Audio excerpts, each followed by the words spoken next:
Why do we assume that attractive people are also kinder, smarter, and more competent? Why do sleek, beautifully designed products feel easier to use even before we have tried them? This is the halo effect. A single positive trait, usually attractiveness or aesthetic, spills over into how we judge everything else. It shapes who we vote for, who gets hired, how much we are willing to pay for products, and even how juries deliver sentences. It's one of the most powerful biases in human psychology, and once you see it, you'll spot it everywhere. Hi, I'm Akanksha, and this is The Storyteller's Lens. Today, we are unpacking the halo effect, where it comes from, the science that proves it, and how it shows up in business, marketing, and everyday life. We'll explore case studies from elections, labor markets, product design, and branding. And finally, we'll look at the lessons and the ethical risks of using beauty as a shortcut for quality. So the term halo effect was coined in 1920 by psychologist Edward Thorndike. He noticed that when people rated US Army officers, their overall impressions, say that an officer looked competent, influenced rating of specific traits like leadership, intelligence, or character. It's a cognitive shortcut. When full information is missing, our brain substitutes look good with is good. This effect is the strongest with physical attractiveness and visual appeal, but it applies to products, interfaces, and even brands. So let's start with people. The classic finding is what researchers call what is beautiful is good. In a 1972 study, participants consistently assumed attractive people had better personalities and better life outcomes. Meta analysis decades later confirmed it. The attractiveness stereotype is real, moderate in size, and context dependent. Elections are one of the most striking examples. In a 2005 study, psychologist Alexander Todorov showed voters just 1 second glimpses of political candidates' faces. Their snap judgments of competence predicted election outcomes in nearly 70% of US Senate races. The same is true in courts. Attractive defendants are more likely to receive lenient sentences, except in crimes like fraud, where beauty can work against them. And in the labor market, economists Daniel Hammermesh and Jeff Biddle found the so called beauty premium. Attractive people earn more, while plain looking people earn 5 to 10% less. The effect is at least as strong for men as for women. But it's not just people. The halo effect shows up with products and designs too. One famous experiment asked users to rate ATM style interfaces. Those with more attractive designs were consistently rated as more usable, even before anyone had tried them. Don Norman, the design theorist, summed it up perfectly. Attractive things work better.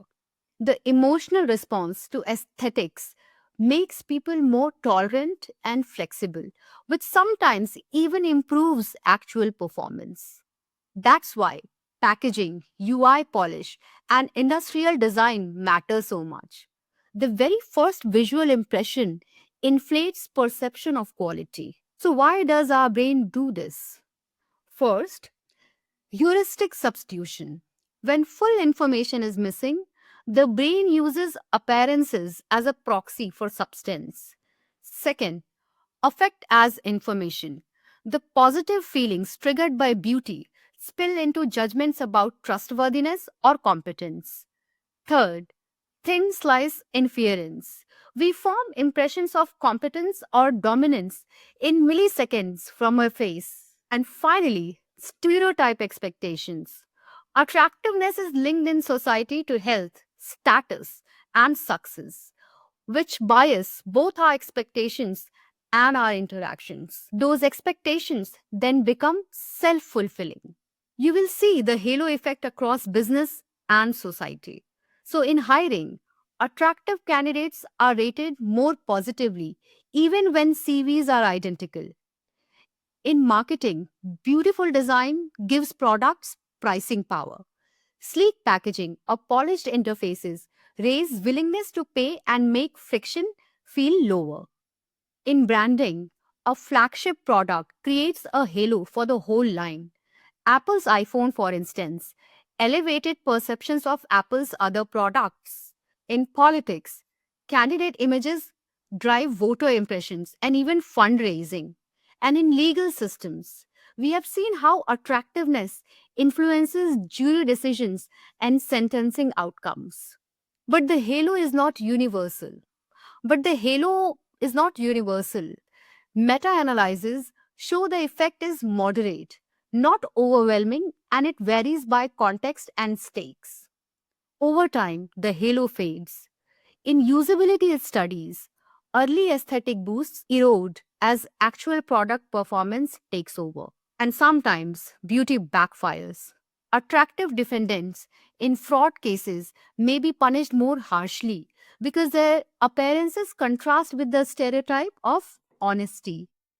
And just as there is a halo, there is a horn effect. One salient negative trait, sloppy packaging, a clunky user interface, can drag down global judgments. So, what can we do with this knowledge? In design and UX, invest in visual polish at first touch, make onboarding, packaging, and above the fold design beautiful.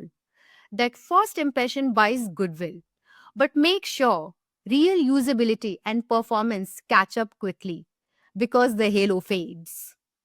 In marketing, lead with a flagship product or hero feature that casts a halo across the portfolio. Visual identity matters too.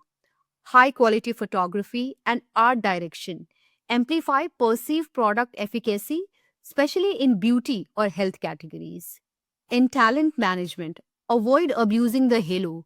Use structured interviews, blind CVs, and objective scoring to reduce attractiveness bias.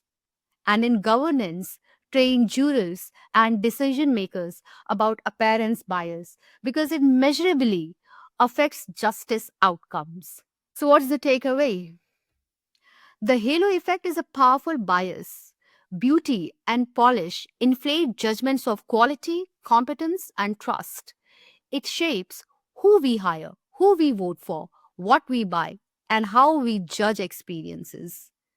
For businesses and marketers, the lesson is to use it ethically.